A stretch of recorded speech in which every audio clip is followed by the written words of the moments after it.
Good morning friends, আমি পুবালি। আশা করি আপনারা সবাই খুব ভালো আছেন, আমিও খুব ভালো আছি। অ্যাকচুয়ালি দেখুন, বর্ষাকালে জেনারেলি আমরা বলে থাকি যে গাছদের খুব একটা খাবার দাবার দেওয়ার দরকার লাগে না। হ্যাঁ, অ্যাকচুয়ালি সেটা তো অবশ্যই, কিন্তু তার সাথে সাথে কিছু কিছু বেশি পরিমাণেই এক্সট্রা কেয়ার কিন্তু আমাদের প্রায় সব গাছকেই করতে হয় এই বর্ষাকালে বিশেষ করে। তো তার মধ্যে একটা হলো আজকের আলোচ্য বিষয় লিচু গাছ। তো লিচু গাছে এই বর্ষাকালীন সময় কিছু পরিচর্যা অবশ্যই করতে হবে। তার কারণ এটাই যে দেখুন, লিচু গাছ এমনই একটা গাছ, যাদের ছাদ বাগানে লিচু গাছ আছে তো তারা জানেনই যে অলরেডি এই মোমেন্টে কিন্তু তাদের গাছ থেকে যা ফল ছিল তা হারভেস্ট করা কমপ্লিট হয়ে গেছে। তো এখন গাছের কিছু এক্সট্রা পরিচর্যা দরকার, যাতে ইন ফিউচার ও আবার সুন্দরভাবে ফুলও আনতে পারে এবং ফলও দিতে পারে।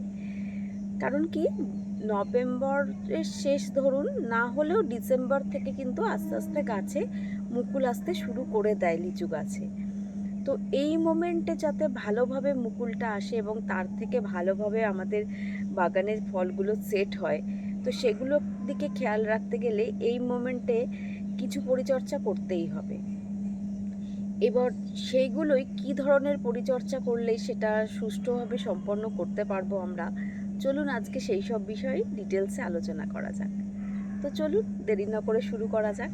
তো প্রথমেই যেটা বলবো, যে যাদের লিচু গাছে অলরেডি লিচু হয়েছে এবছর, যেমন আমার এই গাছটায় লিচু যেহেতু এবছর হয়নি, সেহেতু আমি কিন্তু যে কাজটা করেছি সেটা আপনাদের সাথে শেয়ার করছি। তার আগে বলি, যাদের গাছে লিচু এবছর হয়ে গেছে এবং হারভেস্ট করা কমপ্লিট হয়ে গেছে, তো তাদের ক্ষেত্রে এই মোমেন্টটা কিন্তু একদম ঠিকঠাক, যে এই মোমেন্টে কিন্তু প্রুনিংটা আগে করে দিতে হবে। কারণ দেখুন, প্রুনিংটা যদি এরপরও মানে আরও দেরি করা হয়, তাহলে কি হবে, এরপর প্রুনিং করার পর তার থেকে নতুন ব্রাঞ্চ বেরোবে, সেই একটা সময় সাপেক্ষ ব্যাপার। তারপর সেই ব্রাঞ্চ থেকে কিন্তু আপনাদের নতুন মুকুল আসার একটা সম্ভাবনা থাকবে। তো ব্যাপারটা কিন্তু অনেকটা লং প্রসেস। তো তাড়াতাড়ি না করে দিলে যথারীতি সময় মতো কিন্তু সেই ব্রাঞ্চগুলোও বেরোবে না, আর যে কারণে আমাদের প্রুনিং করা সেটাও কিন্তু সাকসেসফুল হবে না। তো আমার এই গাছটার যেহেতু বয়স একদমই কম এবং এবছর ফল হয়নি, তো সেই কারণে আমি কিছুদিন আগেই প্রুনিংয়ের কাজটা কিন্তু কমপ্লিট করে রেখেছি। এবং দেখুন, এই যে সব নতুন নতুন ব্রাঞ্চও বেরোচ্ছে প্রচুর, এবং গাছটা কিন্তু অনেকটাই ঝোপালো টাইপের হয়ে গেছে। তো এই ব্যাপারটা, এইটুকু গাছ, এই জন্য আর আমি এই গাছটাতে এবছর কোনো প্রুনিং করব না। আপাতত যেটুকু করেছি এটাই যথেষ্ট।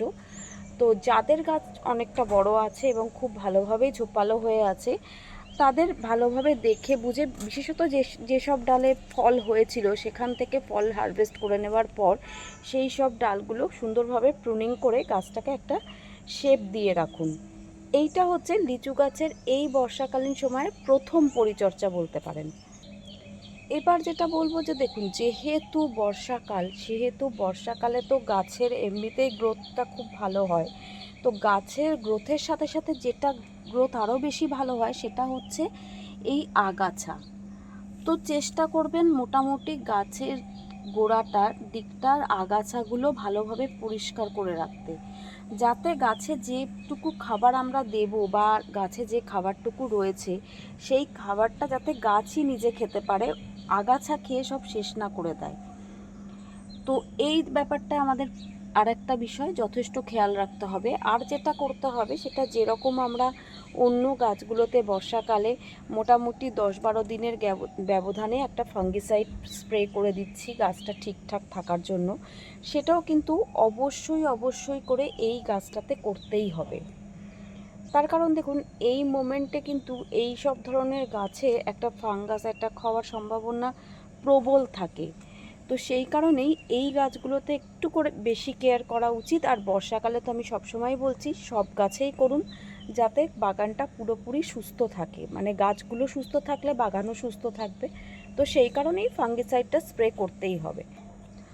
আর যেটা করতে হবে, দেখুন, এই গাছটায় যেহেতু এখন কচি পাতা বেরোচ্ছে আস্তে আস্তে, এবং আপনারা যখন প্রুনিং করবেন তখনও আস্তে আস্তে ব্রাঞ্চ ছাড়বে আর কচি পাতা বেরোবে। এছাড়া প্রুনিং না করলেও কিন্তু লক্ষ্য করে দেখবেন যে গাছে প্রচুর কচি পাতা হচ্ছে, কারণ বর্ষাকালে এটা হয়ই। তো সেক্ষেত্রে যত কচি পাতা বেরোবে তত পোকামাকড়ের উপদ্রবও বাড়তে থাকবে। তো সেই হাত থেকে গাছকে প্রোটেকশন দিতে গেলে আরেকটা কাজ যেটা আমাদের করতে হবে সেটা হচ্ছে কীটনাশক। হ্যাঁ, সপ্তাহে একদিন করে যে কোনো একটা কীটনাশক খুব ভালোভাবে এই গাছটাকে পড়ন্ত বিকেলে স্প্রে করে দিন। তো সেক্ষেত্রে জৈব কীটনাশক করতে পারেন, আর যদি আপনাদের সেটা পসিবল না হয় তো হাতের কাছে যে কীটনাশক থাকবে সেটাই ইউজ করুন, যাতে গাছটার ভালোভাবে প্রোটেকশন নেওয়া সম্ভব হয়। তো এ তো গেল ছত্রাকনাশক, কীটনাশক আর গাছকে প্রুনিং করার ব্যাপার। এবার আসছি যে যেহেতু আমাদের শীতের মিডল থেকে মোটামুটি গাছে মুকুল আসা শুরু হয়ে যাবে, এবং মুকুল আসার আগে গাছটা যদি মানে শক্তপোক্ত না থাকে, পুষ্টির কোনো অভাব যাতে গাছে না হয় সেদিকে তো আমাদের এখন থেকেই খেয়াল রাখতে হবে।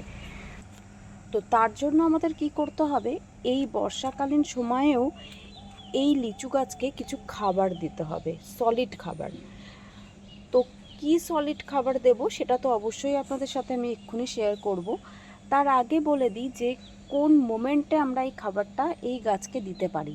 দেখুন, এখন তো বৃষ্টি হচ্ছে এবং আমাদের এখানে প্রচণ্ড পরিমাণে বৃষ্টি হচ্ছে, কিন্তু এই যে 2-3 দিন যাবত দেখা যাচ্ছে যে ওয়েদারটা আবার একটু ঠিকঠাক আছে, এখন বৃষ্টির পরিমাণ একদমই কমে গেছে এবং 2 দিন ধরে তো বৃষ্টি হচ্ছেই না। তো এই যে সময়টা, এই রকম সময় তো সবসময় মোটামুটি হতে থাকবে।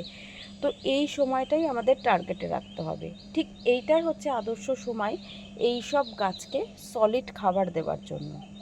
তো এবার চলুন দেখা যাক যে আমি আমার এই গাছটাকে কি খাবার দেব। তো আমি যে খাবারটা দেব সেটা হচ্ছে এগুলো, এই যে দেখুন, এটা হচ্ছে ভার্মি কম্পোস্ট, একটু বায়োপটাশ নিয়ে নিয়েছি, আর একটু নিয়েছি চায়ের পাতা, একটু নিয়েছি হিউমিক অ্যাসিড, আর একটু ফাঙ্গিসাইড নিয়েছি। এখানে আমি ব্লাইটক্স নিয়েছি, আপনাদের কাছে যেটা হাতের কাছে থাকবে সেই ফাঙ্গিসাইডটাই দিতে পারেন, আর একটু শিংকুচি নিয়ে নিয়েছি। ব্যাস, এই খাবারটাই কিন্তু আমি আজকে আমার গাছকে দেব। তার কারণ দেখুন, এখানে নাইট্রোজেনের পরিমাণটা একটু বেশি দিয়েছি, মানে যে খাবার আছে সেই খাবারে কিন্তু নাইট্রোজেনের পরিমাণটা একটু বেশি আছে। তার কারণ গাছের এই মোমেন্টে গ্রোথটার দিকে আমাদের একটু বেশি খেয়াল রাখতে হবে। আর সাথে পটাশও দিয়ে দিয়েছি, সব ধরনের খাবারই মোটামুটি মিক্স করে দিয়েছি যাতে সব ধরনের পুষ্টি ও পেতে থাকে। আর 15 দিন অন্তর অন্তর আমি তো আপনাদের বলি যে আমি সব গাছে মাইক্রোনিউট্রিয়েন্টস স্প্রে করে থাকি, তো ওকেও সেটাই করে থাকছি। তো সেই খাবারগুলো তো ও পেয়ে যাচ্ছেই, আর সাথে এই সলিড খাবারটাও ওকে এখন একবার দিয়ে দেবো। আবার মোটামুটি অক্টোবর মাসে আরেকবার এরকমই সলিড খাবার, যে খাবারটা আমি ওকে আবার দেব অক্টোবর মাসে, সেটাও আমি আপনাদের সাথে অবশ্যই শেয়ার করব। তো সেই অক্টোবর মাসেও আমি আবার ওকে আরেকবার খাবার দিয়ে দেবো। ব্যাস, তাহলেই যথেষ্ট মোটামুটি এই গাছটা সুস্থভাবে রাখার জন্য এবং প্রচুর পরিমাণে যাতে মুকুল আসে সেদিকে লক্ষ্য রাখার জন্য এই খাবারটাই যথেষ্ট। তো এই যে পরিমাণ খাবারটা আমি রেডি করেছি, এটাই আজকে আমি আমার এই গাছটার জন্য, মানে এই গাছটাতে আমি আর কি দিয়ে দেবো। তো এটা আমার একটা এই 20 লিটারের হাফ ড্রামে মানে গাছটাকে বসানো আছে। তো এই ড্রামটার জন্য এই খাবারটাই যথেষ্ট। দেখুন, আমি এই মোমেন্টে কিন্তু কোনো রকম গাছের চারিদিকে খোঁচাখুচি করব না, জাস্ট চারিদিক দিয়ে এইভাবে খাবারটাকে ছড়িয়ে দিচ্ছি। দেখুন, এটাই যথেষ্ট। তার কারণ এই বর্ষাকালে গাছের শিকড়গুলো এমনিই আলগা থাকে, তো সেক্ষেত্রে খোঁচাখুচি করলে না গাছের শিকড়টা ছিঁড়ে যাওয়ার একটা সম্ভাবনা থেকে যায়। তো সেগুলো না করে যদি আমরা এই উপর থেকে এইভাবে খাবারগুলো ছড়িয়ে দিই, তাহলে ও আস্তে আস্তে খাবারটাকে ঠিকই নিয়ে নিতে পারবে। তো আমি আমার গাছকে জেনারেলি এমনিতেও খুব একটা খোঁচাখুচি করি না, আর বর্ষাকালে তো একদমই করি না। যখনই কোনো খাবার আমাকে দিতে হয় আমি ঠিক এইভাবেই গাছে সেই খাবারটা দিয়ে দিই। তো যাই হোক, এই যে দেখুন, পুরোপুরি আমার এই গাছটাতে খাবার দেওয়া কমপ্লিট হয়ে গেল। এখন আর জল দেব না, কারণ যেহেতু গাছগুলো অলরেডি ভিজেই রয়েছে, তো সেই জন্য এক্সট্রা করে আর এই মোমেন্টে জল দেওয়ার দরকার নেই। আস্তে আস্তে এই খাবারটাই এতে অ্যাবজর্ব হতে থাকবে এবং ও খেয়ে সুস্থ সবল থাকবে। তো যাই হোক, এই হলো আমার মোটামুটি বর্ষাকালীন লিচু গাছের পরিচর্যা। আশা করি আপনাদের ভিডিওটা ভালো লেগেছে। যদি ভালো লেগে থাকে তাহলে অনেক অনেক ভালোবাসা দিয়ে আমার পাশে থাকবেন, আর একটু লাইক আর শেয়ার অবশ্যই করে দেবেন। আর যারা আমার নতুন বন্ধু আছো বা আছেন, তাদেরও যদি আমার ভিডিওটা ভালো লেগে থাকে, যদি ইনফরমেটিভ মনে হয়, তাহলে প্লিজ চ্যানেলটা সাবস্ক্রাইব করে বেল আইকনটা প্রেস করে দিও। খুব তাড়াতাড়ি আবার একটা নতুন ভিডিওর সাথে দেখা হচ্ছে। আজকের মতো তাহলে বিদায়। টাটা।